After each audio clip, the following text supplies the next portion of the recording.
about karma and their role in creating it?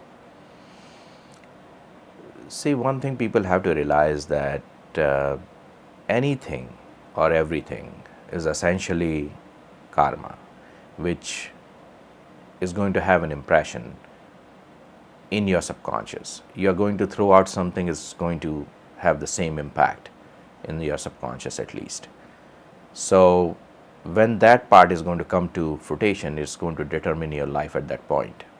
So if you are suffering right now, it is coming from that fruition of some seed at this point, and you're experiencing it.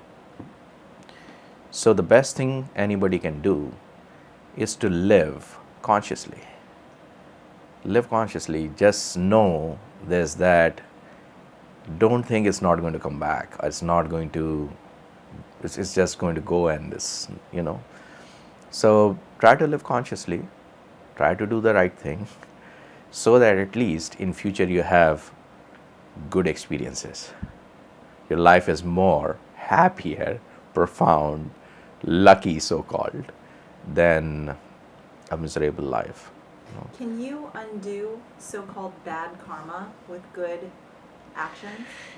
Again, if you go into the philosophy of karma and principles of karma, then suppose there is a negative karma in motion going in this direction, and with intention you put a positive karma in motion towards it.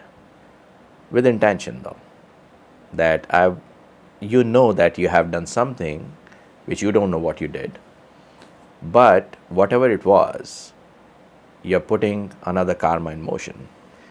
So based on that principle of karma, is going to go and meet the target. It has to. Otherwise this whole thing will collapse. It has no meaning then. So it has to come and meet. And when good and bad meets, is going to nullify or reduce the impact of the negative one. So karma doesn't recognize, it's all just is. Yes. So it's your responsibility to send good, Good. to negate any Negative one. so-called bad or negative. Yeah. So is there good and bad karma? Well, in our perception, yes. When we are suffering, we think that this is bad karma coming to fruition.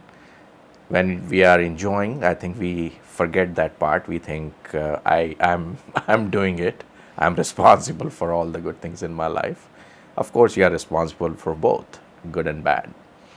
So at one point you are enjoying the good one, then the ego is sometimes more dominant.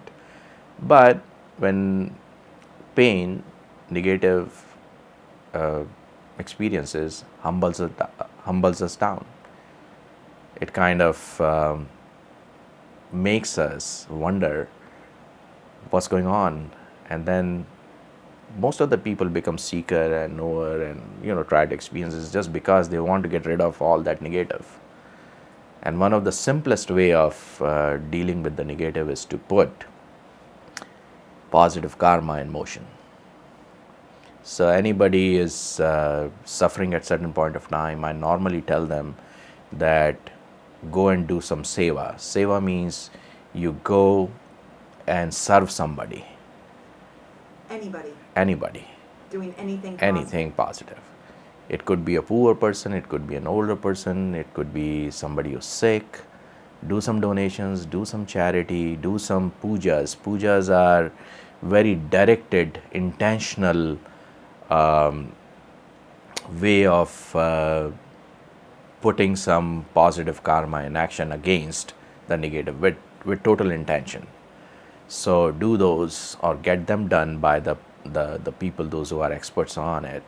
So I recommend these things for people to negate or nullify or reduce the impact of that negative karma.